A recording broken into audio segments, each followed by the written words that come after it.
నుంచి గ్రౌండ్ ఫ్లోర్కి వచ్చే సాల్వెంట్ ఫస్ట్ ఫ్లోర్లో కొంచెం లీక్ అయ్యి ఆ కరెంటు బోర్డ్స్ ఉంటే వాటికి అయ్యి వేపర్లాగా ఏర్పడి పేలిపోయింది. దాదాపు ప్రమాదంలోనే ఒక 7-8 మంది చనిపోయారు. చాలా దారుణంగా ఉంది, గుర్తుపట్టలేని పరిస్థితులు అని చెప్పాను.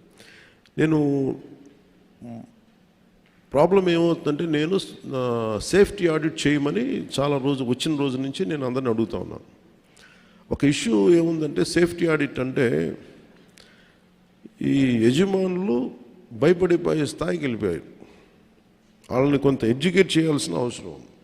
ఇప్పుడు ఎనీ టైం సేఫ్టీ ఆడిట్ అనగానే మా పరిశ్రమలను మూసేస్తారా, లేదంటే ఏం జరుగుతాయి, ఎలాంటి రిపోర్ట్స్ ఉంటాయంటే there are lot of gaps in safety ఇష్యూస్లో చాలా గ్యాప్స్ ఉన్నాయి.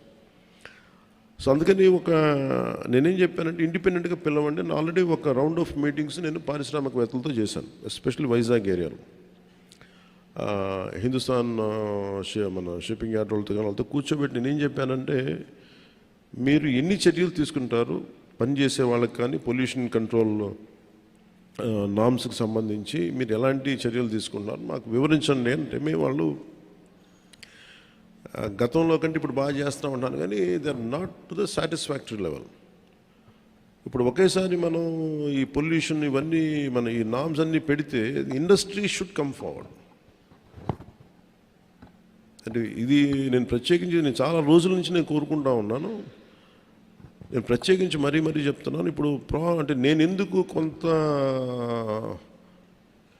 ఒక అడుగు ముందుకేయడానికి నేను ఎందుకు సంకోచిస్తున్నానంటే, ఒకసారి అది ప్రభుత్వానికి ఇబ్బందిగా ఉండకూడదు గబుక్కి. నా ఉద్దేశం సేఫ్టీ ఆడిట్, జనాల ప్రాణాలు పోకూడదు, కార్మికుల ప్రాణాలు పోకూడదు అనుకునే పరిస్థితిలో ఉంటాను నేను ఎప్పుడు. అలాంటిది మళ్ళీ ఇది ఇలాంటి సేఫ్టీ ఆడిట్ చేస్తే ఉన్న పరిశ్రమలు వెళ్ళిపోతాయి అని చెప్పి ఒక వదంతి ఉంది.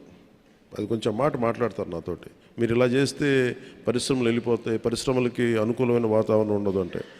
నా ఉద్దేశం ఏంటంటే, అది కనీస భద్రత అనేది పరిశ్రమలు ఇవ్వాల్సింది కదా. నేను పరిశ్రమల్లో ఇంక్లూడింగ్ ఆక్వా వాళ్ళకు కూడా చెప్పాను. సో ఇది గ్రేట్, చాలా సంపాదన ఉంది, రాష్ట్రానికి ఆదాయం ఉంది, మనకి పరిశ్రమల వల్ల చాలా సంపాదన ఉంది. కానీ ప్రయారిటీ ఎవరైతే పని చేస్తారో వాళ్ళకి ప్రాణరక్షణ కూడా చాలా అవసరం కదా. ఆ నామ్స్ ఏంటి ఒకసారి మాట్లాడదామని నేను అనుకుంది ఏమంటే, సెప్టెంబర్ మిడ్లో వెళ్దాం అనుకున్నాను. నా విల్ మేక్ ఇట్ సెప్టెంబర్ ఈ మంత్ ఎండింగ్లోనే నేనే వెళ్ళి కూర్చుంటే ఒక మీటింగ్ చేస్తాను ప్రత్యేకించి వైజాగ్ పొల్యూషను కానీ వైజాగ్లో ఉండే చుట్టుపక్కల పరిశ్రమలో ఉండే సేఫ్టీ నామ్స్, వీటి మీద నిరంతరం ఇది ఒక ప్రాక్టీస్ అయిపోయింది. ప్రతి 2 వారాలకు 3 వారాలకు మైనర్ ఇన్సిడెంట్, మేజర్ ఇన్సిడెంట్ జరుగుతూ ఉంది. వీటికి ఇంకా అది మినిమైజ్ చేయాలి, అసలు కంప్లీట్గా ఎలిమినేట్ చేసే పరిస్థితికి రావాలంటే ఏం చేయాలని ఒక కలెక్టివ్ అక్కడ ఉన్న పారిశ్రామికవేత్తల ద్వారా, ముఖ్యంగా కెమికల్ ఇండస్ట్రీస్ లేదంటే ఫార్మాస్యూటికల్స్ వాళ్ళతోటి కూర్చోవాలి.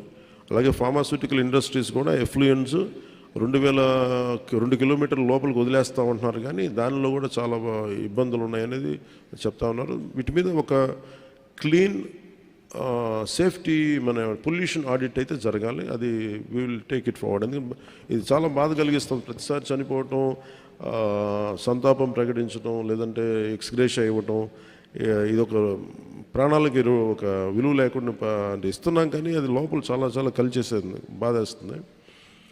ఇది కొంచెం ఇంటెన్స్ మీటింగే పెట్టాల్సి వస్తుందండి. అది will take it forward in coming days. ఇది నేను రాగానే అదే అడిగేదాన్ని. ఇదివరకు అంటే ఇప్పుడు మన ఆర్థిక సంస్కరణలో భాగంగానే is of doing business is the major cause for it.